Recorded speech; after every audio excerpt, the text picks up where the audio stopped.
एक बार की बात है कि किशोरी जी इतनी सुंदर है, हमारी इतनी सुंदर है। आप जानते हैं भगवान मोर पंख क्यों धारण करते हैं? किसी को पता है उसका कारण? मोर पंख क्यों लगाते हैं? एक बार भगवान बड़ी सुंदर वेणु बजा रहे थे। इतनी सुंदर वेणु भगवान ने जब बजाई तो मोर आकर नृत्य करने लगा।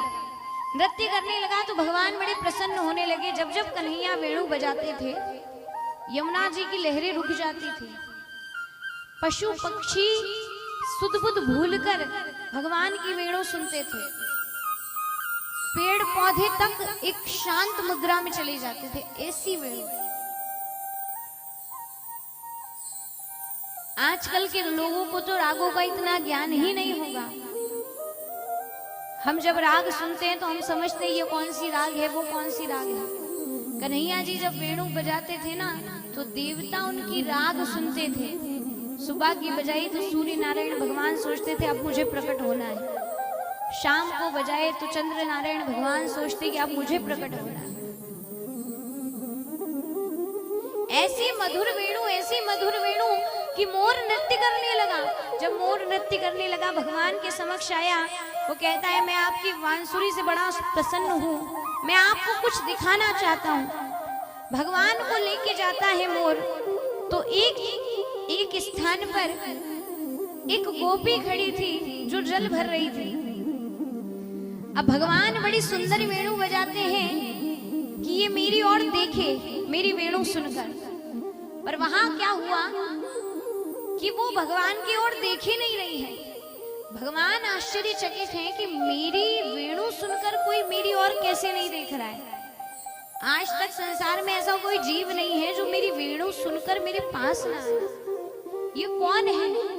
बहुत देर हुई। उसके बाद जब वो मुड़ी तो जैसे ही उनको देखा तो यहाँ वेणु हाथ में रह गई और जो स्वर, जो ध्वनि निकल रही थी वो मुख के अंदर ही रह गई, निकल ही नहीं रही। फू फू कर रहे हैं पर ध्वनि नहीं आ रही। ऐसा स्वरूप देखा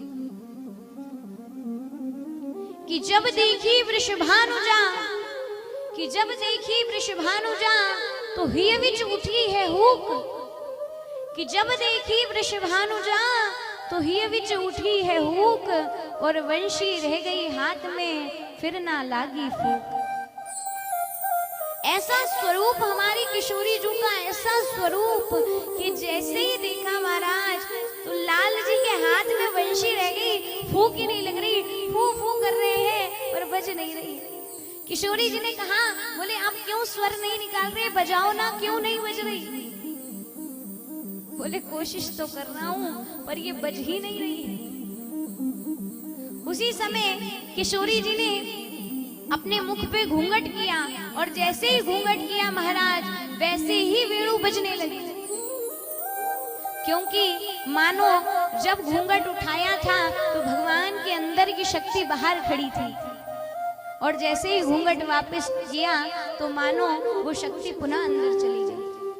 तो राधा रानी हमारे श्याम सुंदर की शक्ति है। आज आप ब्रज में जाओ, हर कोई राधे राधे करता है, लेकिन राधा रानी का दर्शन कौन करता है? बिहारी जी के मंदिर में बिहारी जी है, राधा रमण जी में राधा रमण जी है। अरे हमारी लाडली जू तो घूंघट ओढ़ के बैठी है। कई लोग पूछते हैं, बोले ऐसा क्यों? राधा रानी घूंघट ओढ़कर क्यों बैठी है मंदिरों में? क्या कारण है इसका? तो कहते हैं कारण क्या है राधा रानी के घूंघट करने का?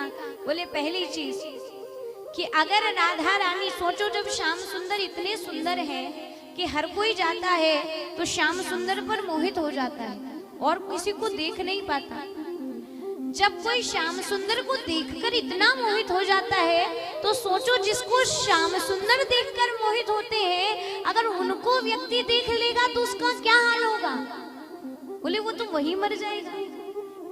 पहला कारण तो ये है कि हमारी किशोरी जी घूंघट में रहती हैं। दूसरा कारण कि मान लो घूंघट उठा दिया जाए किशोरी जी का तो अभी तो बाके बिहारी राधा रमण जी के ऐसे दर्शन होते हैं कि वो आप सबको दर्शन दे रहे हैं, पर अगर किशोरी जी का घूंघट उठा दिया ना तो फिर वो ऐसे होंगे, फिर वो उनको ही देख रहे होंगे, आपको नहीं देख रहे। इसलिए आप सब दर्शन करो, इसलिए किशोरी जी घूंघट में बैठे। तो ऐसी हमारी लाडली सरकार कि जिनकी जो शक्ति है श्याम सुंदर की, कहते हैं गिरिराज जी किसने उठाए। यहाँ गर्गाचार्य जी भी बता गए थे माँ यशोदा को कि तुम्हारी लाला की शक्ति है वृषभानु नंदिनी। जब भी तुम्हारा लाला कमजोर होने लगे, इसकी शक्ति कम होने लगे, तो उस समय वृषभानु नंदिनी को इसके सामने लाकर खड़े कर दे। आज जब गिरिराज जी उठाए ना, तो उस समय मात यशोदा को बाबा की बात याद आ गई गर्गाचार्य जी की। उसी समय किशोरी जी को ढूंढने लगी, पूछा किशोरी जी कहाँ है, किशोरी जी कहाँ है। तब वृषभानु जी कहते हैं, बोले मैंने ही नहीं देखा कहाँ है। ढूंढते ढूंढते गई। अच्छा किशोरी जी सामने नहीं आती, क्योंकि सामने आ जाए तो जो है हाथ में वही फेंक दे हमारे कन्हैया। बचपन में सामने आती थी तो माखन का कटोरा फेंक देते थे। किशोरी जी ने सोचा कि ऐसा नहीं हो, इस बार गोवर्धन पर्वत फेंक दे। तो भगवान जिधर खड़े हैं उसके दूसरी तरफ किशोरी जी बैठी हैं और एक टक अपनी दृष्टि से गिरिराज जी को देख रही हैं। किसी ने कहा भैया गोवर्धन पर्वत कन्हैया ने नहीं उठाया, गोवर्धन पर्वत तो हमारी किशोरी जी की शक्ति की वजह से उठा। ऐसी हमारी बोली राधा रानी सरकार की। तो ऐसी हमारी राधा रानी महाराज, उनको समझना संभव ही नहीं, असंभव है। उनको केवल प्रेमी जन समझ